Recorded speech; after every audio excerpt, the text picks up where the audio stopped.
Episode की शुरुआत होती है एक दमदार लाइन से।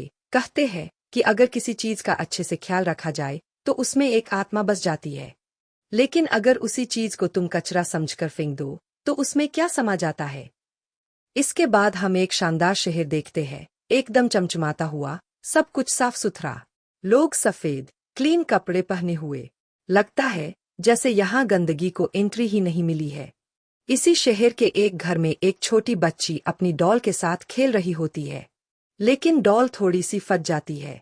उसे सिलकर आराम से ठीक किया जा सकता था, लेकिन क्योंकि ये लोग बहुत अमीर हैं, इसलिए वो डॉल को कचरे में फेंक देते हैं और एक नई डॉल मंगा लेते हैं।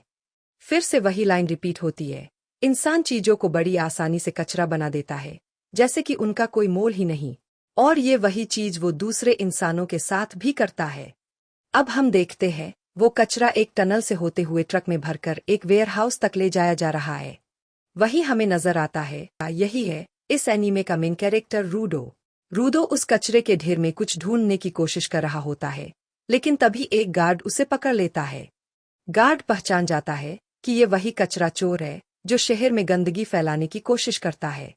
वो अलार्म बजा देता है और रूडो से सरेंडर करने को कहता है, लेकिन रूडो स्मार्ट है, वो कचरा उठाकर गार्ड पर फेंकता है और भाग जाता है।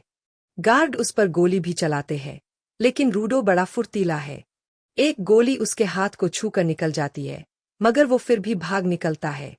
भागते हुए वो खुद से बड़बड़ा रहा होता है, मैं किसी का कुछ बिगाड़ थोड़ी रहा हूँ। असल में रूडो बस उस फटी हुई डॉल को उठाने गया था, वही डॉल जिसे अमीरों ने कचरा समझकर फेंक दिया था। अब हम वापस शहर की सड़कों पर आते हैं, जहाँ कुछ लड़कियां आपस में बात कर रही होती है। अरे सुना, वो कचरा चोर फिर से आया था। कौन करता है भला कचरे की चोरी? जरूर वो ट्राइब फॉक में से कोई होगा। ये बातें एक आदमी सुन रहा होता है, जिसके कपड़े थोड़े मैले कुचैले होते हैं।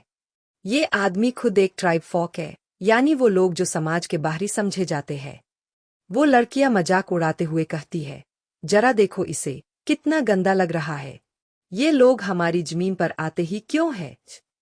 अब वो आदमी रैक्टो एक गेट खोलकर बाहर निकलता है और हम देखते हैं एक विशाल दीवार जो दो दुनियाओं को अलग करती है। एक तरफ अमीरी और रौनक, दूसरी तरफ गरीबी और गंदगी। इस दीवार के दूसरी ओर रहते हैं ट्राइब फॉक्स, वही लोग जिन्हें समाज ने बहिष्कृत कर दिया है। यहाँ के लोग भी उस कचरा चोर की बातें कर रहे होते हैं, कहीं उसकी वजह से हम पर आफत ना आ जाए। अब वापस कट करते हैं रूडो की तरफ। वो उस फटी डॉल को ठीक करने में लगा हुआ है। तभी उसके पास आती है एक लड़की चीवा। चीवा रूडो से नाराज होती है, तू फिर से कचरा उठा लाया। पता भी है शहर के लोग इस बात को लेकर कितने सख्त है। अगर उन्होंने पकड़ लिया ना तो तेरा क्या होगा, मैं सोच भी नहीं सकती। रूडो कहता है, मुझे बुरा लगता है जब लोग काम की चीजें ऐसे ही फेंक देते हैं। मैं उन्हें ठीक करके बेच देता हूँ, थोड़ा बहुत कमाता हूँ, बस पेट पालने के लिए।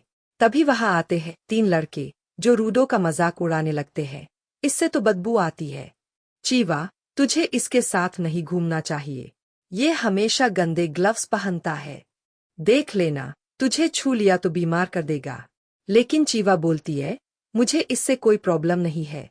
हम सब झुग्गी में रहते हैं, हम सब बराबर है। असल में यह इलाका पहले क्रिमिनल्स को कैद करने के लिए बनाया गया था और इन लोगों को उनके पूर्वजों के गुनाहों की सजा मिल रही है। चीवा बताती है कि यहाँ के लोग अपनी इमेज सुधारने के लिए बहुत मेहनत करते हैं, लेकिन रूडो के पापा ने सबकी मेहनत पर पानी फेर दिया क्योंकि उन्होंने ढेर सारे लोगों की जान ली थी। इसलिए लोग अब रूडो से भी नफरत करने लगे हैं। लेकिन जब वो सब बातें बोलते हैं, रूडो का गुस्सा उफान पर होता है। उसकी आंखों की आग देख वो तीनों लड़के डर कर भाग जाते हैं। जाते जाते कहते हैं, जैसा बाप वैसा बेटा, तू भी कातिल बनेगा।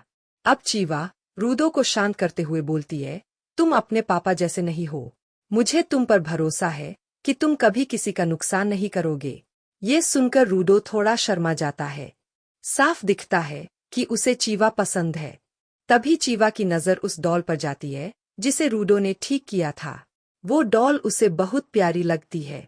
असल में रूडो वो डॉल बेचने नहीं लाया था, वो तो उसे चीवा को गिफ्ट देना चाहता था। लेकिन इससे पहले कि वो कुछ कह पाता, चीवा की मम्मी आ जाती है और चीवा वहां से चली जाती है।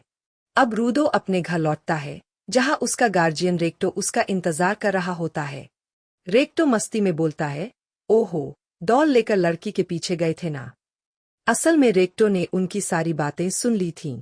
वो रूडो को चिढ़ाते हुए बोलता है, तू उसे पसंद करता है ना, तो सीधे सीधे बता क्यों नहीं देता। फिर वो सीरियस होकर पूछता है, लेकिन कल रात तू फिर से चोरी करने गया था ना।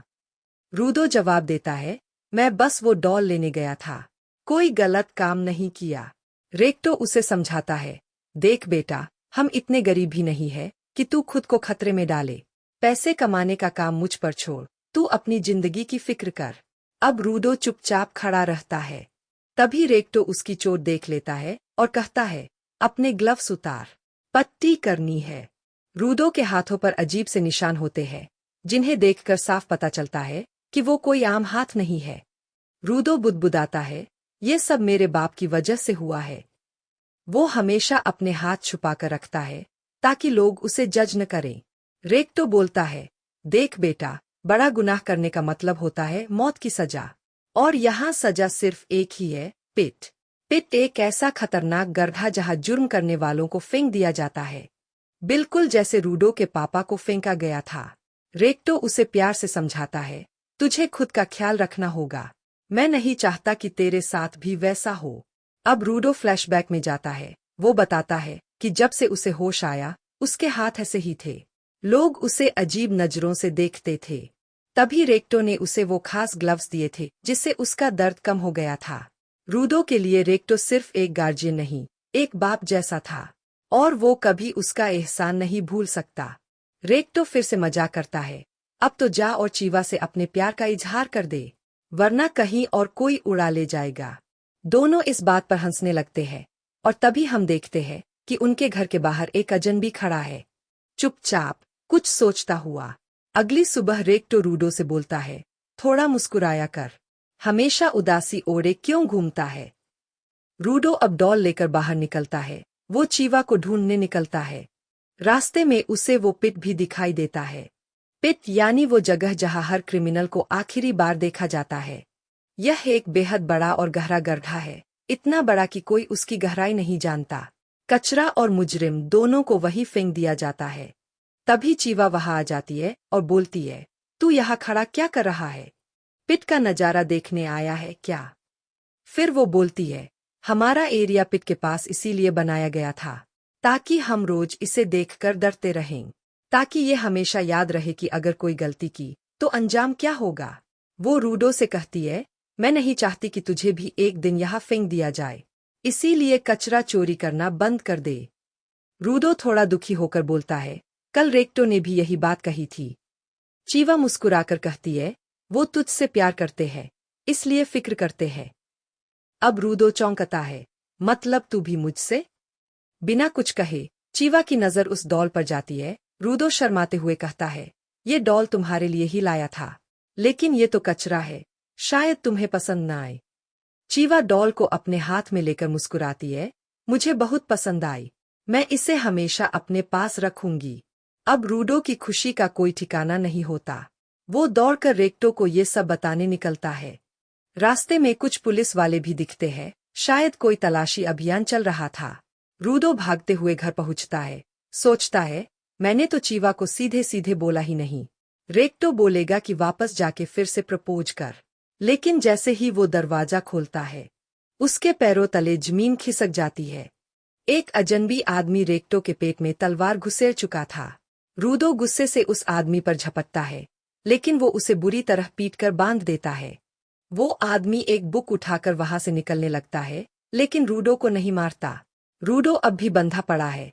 तभी उसे रेक्टो की आवाज सुनाई देती है, वो अब भी जिंदा है। रेक्टो धीमी आवाज में बोलता है, भाग जा बेटा, और इस घटिया दुनिया को बदल देना। बस इतना कहकर रेक्टो दम तोड़ देता है। रेक्टो की मौत के बाद तभी वहां पुलिस वाले आ धमकते हैं।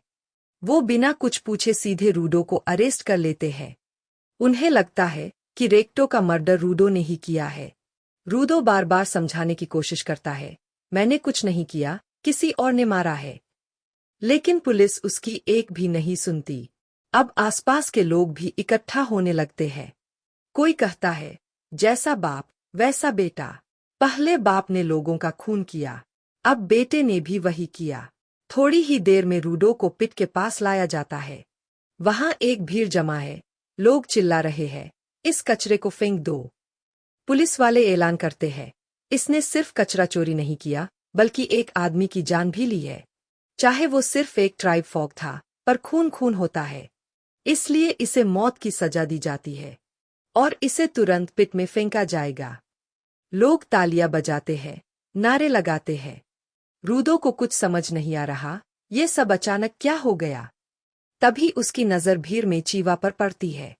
रूडो चीवा की तरफ देखता है, मैंने कुछ नहीं किया, रेक्टो को किसी और ने मारा है, प्लीज मेरी बात सुनो। लेकिन चीवा गुस्से में जवाब देती है, मैंने तुम पर भरोसा किया था रूडो, तुम भी अपने बाप जैसे निकले। इतना कहकर वो गुस्से में रूडो की दी हुई डॉल जमीन पर फेंक देती है और भीड़ में खो जाती है। अब लोग और भी तेज चिल्ला रहे हैं, इस कचरे को फेंक दो, इसे इसी जगह की सजा मिलनी चाहिए। तभी उसकी नजर उसी आदमी पर पड़ती है जिसने रेक्टो को मारा था। वो भीड़ में छुपा खड़ा था। रूडो चिल्लाता है, वो रहा असली कातिल, उसे पकड़ो, मैं बेगुनाह हूं। लेकिन किसी ने उसकी बात नहीं सुनी और अगले ही पल रूडो को पिट में धक्का दे दिया जाता है। भीड़ चिल्लाती है, फेंक दो, कचरे को फेंक दो। गिरते हुए रूडो के चेहरे पर अब सिर्फ गुस्सा था। वो चिल्लाता है, मैं तुम सबको नरक में भेजूंगा, तुम सबको मार डालूंगा। रूडो काफी देर तक गिरता ही रहता है। अंधेरा, गहराई, और फिर अचानक उसकी आंखें खुलती है। वो एक बड़े से कचरे के ढेर पर पड़ा होता है, जिंदा। चारों तरफ बस कचरा ही कचरा था, वो सब कुछ जो लोग सालों से फेंकते आए थे। रूडो उठकर देखता है और तभी उसके पीछे से एक भयानक मॉन्स्टर निकलता है जो पूरा कचरे से बना होता है। और यहीं एपिसोड 1 खत्म हो जाता है।